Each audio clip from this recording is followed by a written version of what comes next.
अंधेरे में रहकर कोई फायदा नहीं। अशोक चव्हाण के बीजेपी में शामिल होने के बाद रामदास अठावले का कांग्रेस पर तंज। लोकसभा चुनाव 2024 को लेकर महाराष्ट्र में सियासी बयानबाजी तेज हो गई है। महाराष्ट्र के पूर्व मुख्यमंत्री अशोक चव्हाण के बीजेपी में शामिल होने पर केंद्रीय मंत्री रामदास अठावले ने कांग्रेस को निशाने पर लिया है। उन्होंने अशोक चव्हाण के बीजेपी में शामिल होने को उचित ठहराते हुए कहा है कि अंधेरे में रहने से कोई फायदा नहीं है। इसके साथ ही केंद्रीय मंत्री रामदास अठावले ने प्रधानमंत्री नरेंद्र मोदी की जमकर तारीफ की। उन्होंने कहा कि पीएम मोदी के नेतृत्व में देश का विकास हो रहा है।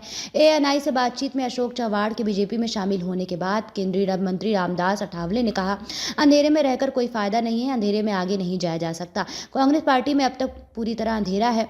पीएम मोदी ने पूरे देश में विकास का उजाला किया है, इसलिए बहुत सारे लोग एनडीए में शामिल हो रहे हैं।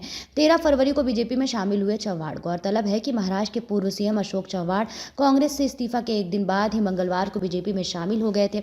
चव्हाण को महाराष्ट्र के deputy CM Devendra Fadnavis, BJP के प्रदेश इकाई के अध्यक्ष चंद्रशेखर बावनकुले की मौजूदगी में पार्टी में शामिल किया गया था। इस दौरान बीजेपी के कई और नेता भी मौजूद थे।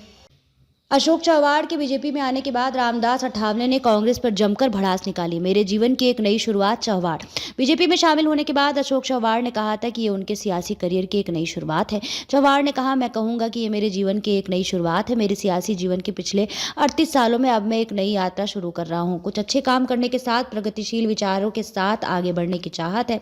राजनीति समाज की सेवा करने का एक तरीका है। कुछ लोगों ने मेरे फैसले की आलोचना की है, लेकिन मैं किसी के खिलाफ कोई निजी टिप्पणी नहीं करूंगा।